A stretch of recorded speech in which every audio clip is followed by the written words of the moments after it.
यानंतर पाहुयात बातम्या 36 जिल्ह्यांच्या। आगामी निवडणुकांच्या पार्श्वभूमीवर नागपुरात महायुतीची खलबतं झाली आहेत। नागपुरातील रामगिरी बंगल्यावरती महायुतीची बैठक संपन्न झाली। या बैठकीमध्ये मुख्यमंत्री एकनाथ शिंदेंसह उपमुख्यमंत्री अजित पवार, देवेंद्र फडणवीस यांच्यासह बावनकुळे आणि प्रफुल्ल पटेलांची उपस्थिती होती। या बैठकीमध्ये जागा वाटपासंदर्भात चर्चा झाल्याची शक्यता वर्तवण्यात येते आहे। मालवणमधील पुतळा दुर्घटनेप्रकरणी महाविकास आघाडी आक्रमक झाली आहे। यावेळेस गेटवे ऑफ इंडिया परिसरामध्ये महाविकास आघाडीकडून आंदोलन केलं जाणार आहे। मात्र अद्यापही या मोर्चाला परवानगी पोलिसांनी दिलेली नाहीये।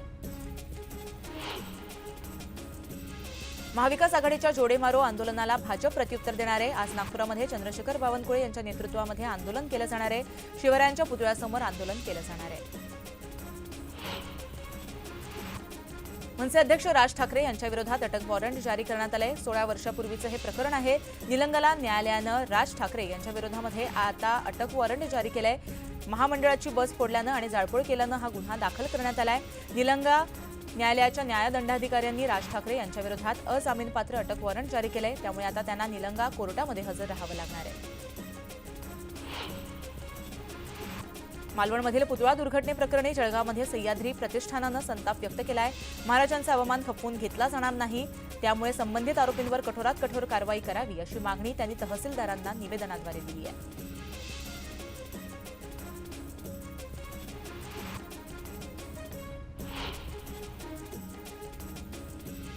येत्या सोमवारी अंधेरी जोगेश्वरी परिसरामध्ये 12 तासांसाठी पाणीपुरवठा बंद ठेवण्यात येणार आहे। वेरावली जलाशयामध्ये 900 मिलीमीटर व्यासाच्या वाहिनीवर झडपा बदलण्याच्या कामामुळे पाणीपुरवठा बंद ठेवण्यात येणार आहे।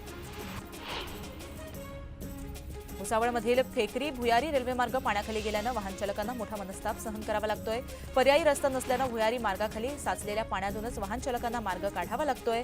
भुयारी मार्गात पाण्याचा निचरा होण्यासाठी कोणताही उपाययोजना न केल्यानं नागरिकांनी संताप व्यक्त केला आहे। सातारा जिल्ह्याच्या पश्चिम भागामध्ये पावसाची उघडदीप सुरू असल्यानं धरणातही आवक कमी झाली आहे। त्यामुळे यंदाच्या पावसाळ्यामध्ये कोयना धरणाचे दरवाजे दुसऱ्यांदा बंद करून विसर्ग थांबवण्यात आलाय। मागील आठवड्याभरामध्ये जोरदार पावसानं सध्या विश्रांती घेतली आहे। यामुळे धरणात आवक कमी झाल्यानं विसर्ग कमी करण्यात आलाय।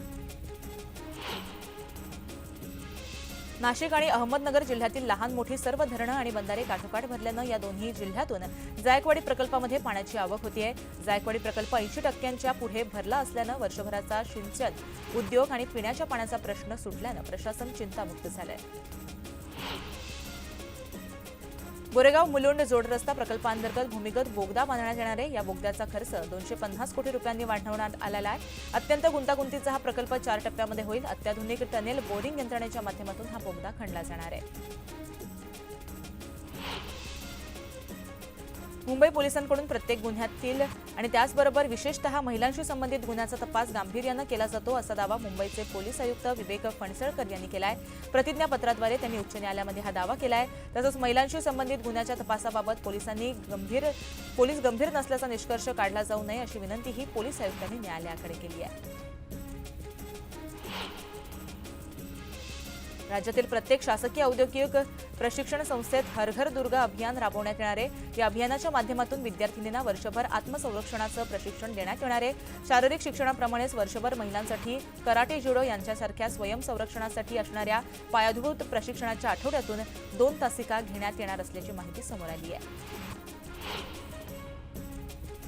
बोदवड तालुक्यातील जामठी इथं बैलपोळ्याच्या निमित्तानं बाजार संपूर्णतः सज्ज झालाय। सर्जा राजाला सजवण्यासाठी अख्खा बाजारपेठ सज्ज झाल्याचं पाहायला मिळतंय। शेतकऱ्यांनीही सजावटीचं सामान घेण्यासाठी गर्दी केलेली पाहायला मिळतेय।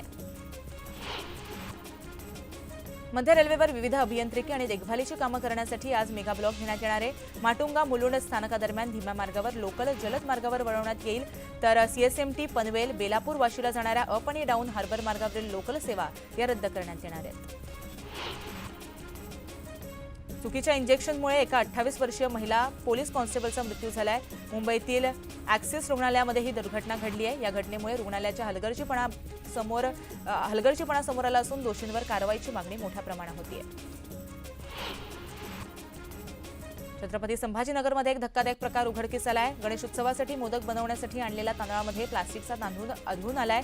शहरातील सिडको परिसरात राहणाऱ्या एका गृहिणीच्या घरी तांदूळ धुतल्यानंतर हा संपूर्ण प्रकार निदर्शनास आलाय।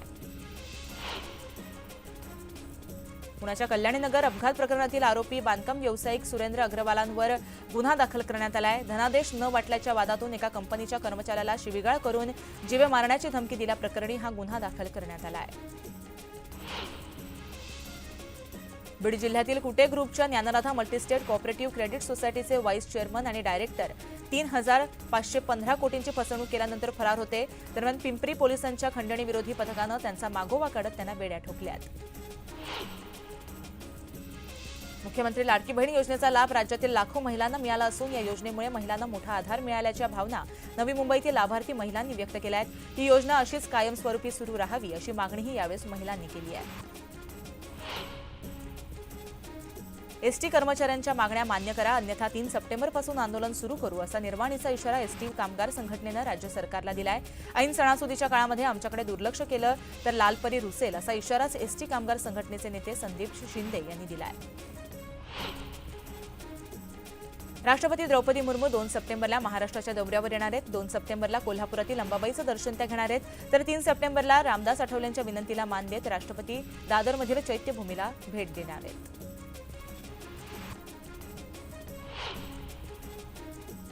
राजस्थानचे मुख्यमंत्री भजनलाल शर्मा यांनी मुंबईच्या सिद्धिविनायक मंदिरात जाऊन दर्शन घेतलं. यावेळी सिद्धिविनायक मंदिर न्यासाकडून भजनलाल शर्मा यांना श्रींची मूर्ती देऊन त्यांचं स्वागत करण्यात आलं. हरियाणा आणि जम्मू काश्मीरच्या विधानसभा निवडणुकीसंदर्भात केंद्रीय निवडणूक आयोगानं आज महत्त्वपूर्ण निर्णय घेतलेला आहे. निवडणूक आयोगानं हरियाणातील मतदानाच्या तारखा बदलल्या आहेत. हरियाणामध्ये 1 ऐवजी 5 ऑक्टोबरला मतदान होणार आहे, तर हरियाणा आणि जम्मू काश्मीरमधील मतदानाचे निकाल हे 8 ऑक्टोबरला जाहीर होतील. सांगली शहरातील सावंत फ्लॅट भागामध्ये राहणाऱ्या एका 6 वर्षीय मुलीचा खेळता खेळता कापडी बेल्टनं गळफास बसून मृत्यू झालाय. अंजली खांडेकर असं चिमुकलीचं नाव आहे. वैद्यकीय तपासणीतही मुलीचा गळफास बसून मृत्यू झाल्याचं उघडकीस झालंय.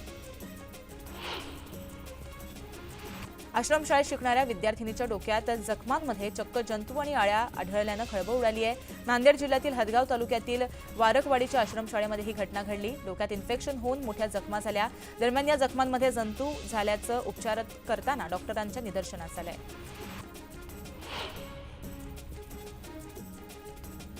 गडचिरोलीच्या करपणफुंडी गावातील वृद्ध दाम्पत्याच्या हत्येप्रकरणी पोलिसांनी 4 जणांना अटक केली आहे. संपत्तीच्या वादातून ही हत्या झाली असून संबंधित आरोपींना 6 दिवसांची पोलीस कोठडी सुनावण्यात आली आहे. अलिबागमधील एका पीडब्ल्यूडी अधिकाऱ्यावरती बलात्काराचा गुन्हा दाखल करण्यात आलाय. गेल्या 7 वर्षांमध्ये लग्नाचं आमिष दाखवून शारीरिक शोषण केल्याचा आरोप योगेश पाटील या अधिकाऱ्यावर करण्यात आलाय. या प्रकरणी पेण पोलिसांनी अधिकाऱ्याला अटक केली आहे. कल्याणमधील वयोवृद्ध हाजी मुनियार हे आपल्या मुलीला भेटण्यासाठी मालेगावात जात होते. मात्र प्रवासावेळेस कल्याण आणि इगतपुरी स्टेशन दरम्यान त्यांच्याकडे गोमांस असल्याच्या संशयावरून काही तरुणांनी त्यांना बेदम मारहाण केली. या घटनेचा व्हिडिओ समोर आलाय. या प्रकरणी पोलिसात गुन्हा दाखल करण्यात आलाय. मालवणमध्ये शिवरायांचा पुतळा पडल्याप्रकरणी बांधकाम सल्लागार म्हणून काम करणाऱ्या चेतन पाटीलला पोलिसांनी अटक केली होती. त्यानंतर आज सुनावणी दरम्यान चेतन पाटीलला 5 सप्टेंबरपर्यंत पोलीस कोठडी सुनावण्यात आली आहे. वाशिम अमरावती महामार्गावरील साखरा फाट्यावर ट्रक आणि दुचाकीचा भीषण अपघात झालाय. या अपघातामध्ये 2 सख्ख्या भावांचा मृत्यू झालाय. वाशिममधून पारडीकडे जात असताना हा अपघात घडलाय.